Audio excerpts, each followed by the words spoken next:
Hi everyone, Matt from Your Health Roots here with our next instalment of our Ask the Physio questions. So once again, thank you for all the questions that have come in.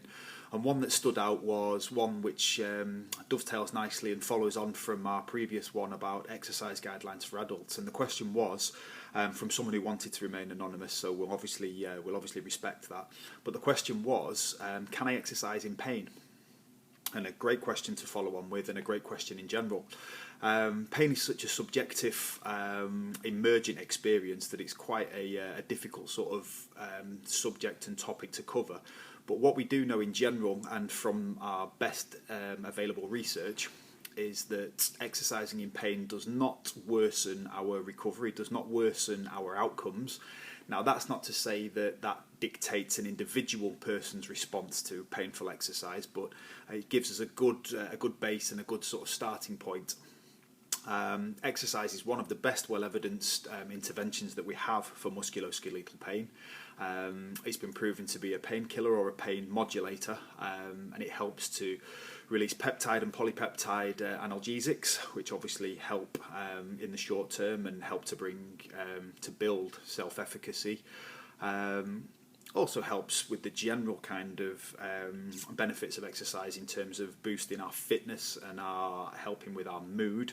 But it also, as I say, helps to build confidence, self-efficacy, helps to bring in self-management sort of principles. I always think there's a good set of questions to ask. Really about the pain, really, and obviously it's part of our discussions with patients. But has there been any trauma or any sort of acute injury such as an ankle sprain? Obviously, if there has, with associated swelling, etc., you would want to monitor that, and you would perhaps want to modify your activity in the short term, but you can still exercise. In terms of painful exercise to do with a specific area, you'd want to know, is the pain the same as the original pain, or has it changed? If it's the same as the original pain and it's tolerable, then that's fine. We can manage that. Is it tolerable is obviously a good question, because if it's not, we don't really want to be doing it if it's making things much worse. But in general, we want to push the message that hurt doesn't equal harm, because we know that it doesn't really change our tissue states. Short-term management is not dependent on whether an activity is painful or not.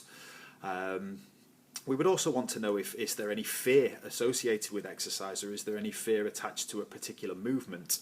If there is, we can then address any sort of unhelpful pain beliefs that a patient may have. After a workout, does your pain increase? Does it settle within a short amount of time, or does it go on to affect your day-to-day activities and increase your disability and sort of lessen your function? Obviously, these are all things that we would want to look at.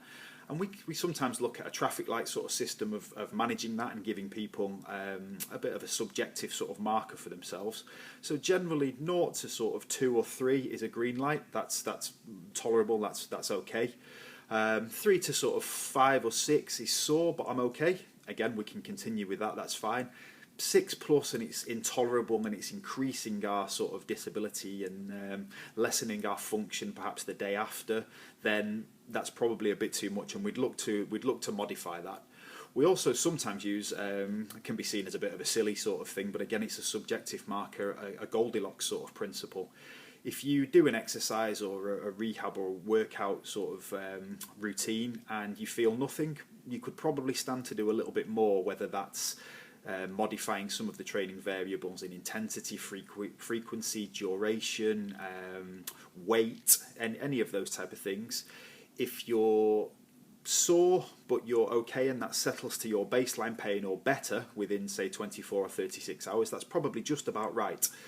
If it increases your pain and increases your disability and lessens your function, and it doesn't settle within kind of that short time frame that we're looking at, that's probably too hot, and we need to look at modifying that and some perhaps modified rest or changing the sort of activity.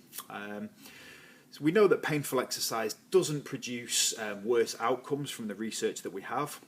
And that's not to say that painful exercise is required, but we do know that it does go hand in hand with quite a lot of conditions, and that it's not something to be feared as a therapist, really, because we want to be pushing that message that sort of hurt doesn't equal harm, and it's certainly nothing to be feared as a patient.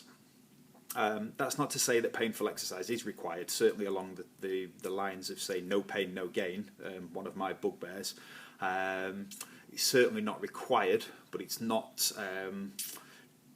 it's not required at all, and it's very useful in building a patient's confidence, self-efficacy and self-management skills.